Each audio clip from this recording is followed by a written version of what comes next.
I walk into a room, people freeze, they cease their activities. That's the aura I carry in that room. Then they go, who the fuck is this guy? And resume all of their activities. They just ignore me because they quickly find out that I'm just an unemployed comedian and I don't matter. Here's a fun fact. Did you know that hippos kill more people in Africa than lions do? This is a true fact. Hippos are responsible for more deaths of humans than lions are. I didn't know this shit. And now that I know it, I feel cool. Anyways, here's another cool fact. Did you also know that hippos are also responsible for all the body positivity movements we see nowadays? Serious facts aside, whenever you go see a lion in person, you always end up staring at its balls. Because they're always bigger than you expect them to be. In fact, you grow up watching lions on TV and they always show eunuch lions. And you go see one in person and you're suddenly watching a lion with real balls for the first time.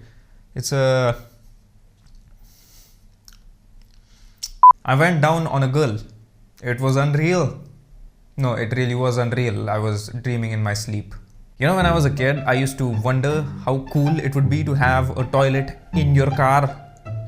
Now that I look back on it, it's just a shitty thing to have in your car. The fuck was wrong with me? I used to hate people with specs. Yeah, I used to think towards them as a racist white person thinks towards my mans. You know, black people with specs. I just used to hate them. I even went as far and said to myself, man, if I ever end up marrying a chick that has specs, I have failed in life. They used to disgust me. Anyways, but you know what they say. You either die with what you love or you live long enough to become what you hate. I clogged the toilet in this train, public train. And as soon as I step out, there's a girl waiting there to get in that same toilet, which I've clogged. So I was like, hey, who did this? Who was here? Huh? I just went in there and I quickly came out because it's clogged. Cleaner? Why haven't you cleaned it properly, man? There's shit that has clogged the toilet. What the hell? Don't go in there. Miss, you will regret it as I regretted it. That has been there since before. It's not me. I didn't do this.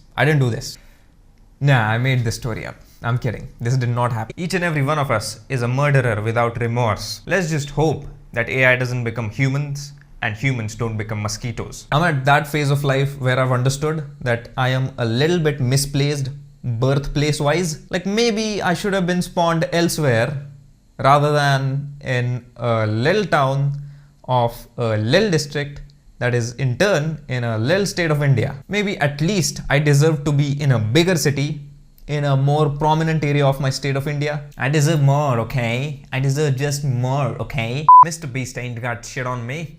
What has he got, like 443 million subscribers? Yeah?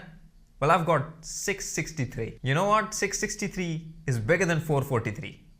You got that? If someone commits a suicide, usually they say, oh, he lacked the willpower to live.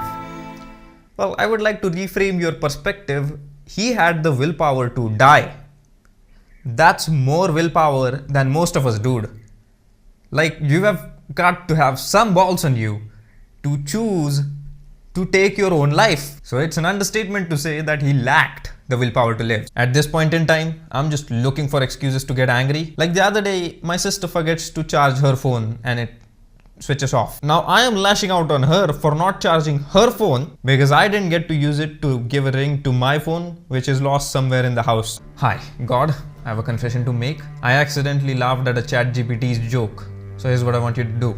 I want you to send me to the most brutal part of hell where the demon in charge himself shoves a flaming traffic cone up my ass eternally while all of my ancestors watch. That's what I want you to do. I am worthy of that kind of punishment. Well, I think we're rolling.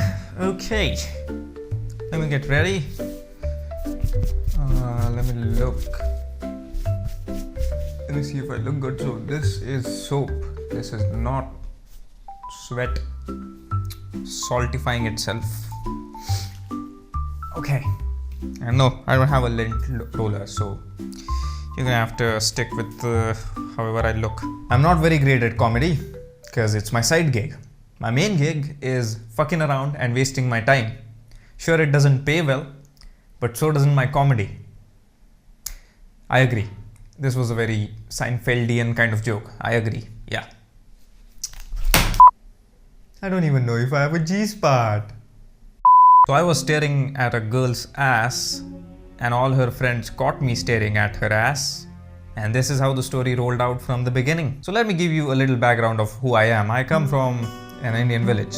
And going to a metropolitan city or a tier 1 city is a big deal for me. I visit once or twice every year or something. What's also part of my background is I've grown up watching a lot of global TV sitcoms like Friends and How I Met Your Mother. And so when I see that life roll out in real life, it's kind of a big deal for me. Now that we've established that, let me get back to my story. So I was walking down the street in this city called Pune. And as I'm walking down the street, I look at a girl with leather pants on. Now me who has watched Ross in leather pants. Now this is the first time I've seen any person wear leather pants, right? So I'm like, what the fuck, leather pants? That is awesome. So here I am walking and I look at the leather pants and I just freeze. And I'm staring and I'm staring. And all her friends, they just look at me. They make eye contact. They're like, what the fuck are you doing? So for me, I'm watching a leather pant for the first time on a person. For them, I'm a creep who is staring at their friend's ass. Then they all confront me and now I recognize that they've recognized that I'm staring at their friend's ass. So as soon as I realize this, I just break eye contact immediately from those sluts and I keep walking and I increase my pace. And now I'm running. And I ran all the way back to my village for 150 miles. Stay hard. Just do it, dude. Do it. Just do it, okay? Just do it. So let me tell you guys a story, right? So I'm going to meet this friend's girlfriend. And before telling you all the story, I just need to give you context. I'm very shy when it comes to social, Anyway, so me and my friend, we are going to meet his girlfriend. She finds me stiff and so she wants to shake my hand. And I'm like, yeah, I reluctantly shake her hand. And then she wants to hug me. So she comes in and then it just becomes very awkward because like, what the fuck? Never in my life ever has a girl hugged me. So I ended up making that situation very awkward. And she's like, dude, come on. I'm just, can't we hug anymore as friends? Loosen up. She tells me to, loosen up, dude. Yeah. I was like, no, you've got this wrong. I am the type of person who just doesn't initiate. You know what I mean? So if you want to do a handshake, I'll do a handshake. There's no problem in that. If you want to do like if you want to hug me, sure, let's hug. If you want to fuck, we'll fuck. I don't know, I'm just a reactive person. I just don't initiate. It's not as if I'm holding grudges against you or something. It's not as if I don't like people. That's not the case. I just don't initiate because I have the fear of rejection and guilt and I hate awkward and embarrassing moments. Anyways, they invited me for a threesome. What? Man, I just love to make up stories that didn't happen just to feel good about myself. I haven't smashed shit, let alone fucking, threesome, goddamn. I'm single. And that's because I don't know why. I'm trying not to be, but my trying not to be is not happening. I'm so good at driving, I have not killed a single person while doing it. And that puts me ahead of 100% of drivers on this planet Earth. I'm better than them. If you're wondering where I do my math from, I do it out of my asshole. And that's the best place to do math in. Max Verstappen could learn a little something about driving from me. That noob. You know what? I deserved to be casted as Sonny Hayes, not Brad Pitt. Man, I'll even go as far and say that if it were me who was driving instead of Roger Rodas in that Porsche Carrera GT on, 30th November 2013, Paul Walker would have lived and not died as a passenger. Guys, if you wanna drive faster, do it. I don't care. But please, die alone. Don't get someone else to die with you. You have no right. Because that someone else, he or she might be loved by a lot of people. So you know what? Just drive safely and responsibly. When I get really very lonely sometimes, I just kiss my bicep to comfort me in desperation. And I say to myself, this too shall pass. You'll get somebody, buddy. You'll get somebody. And then I start to stroke my cock hard.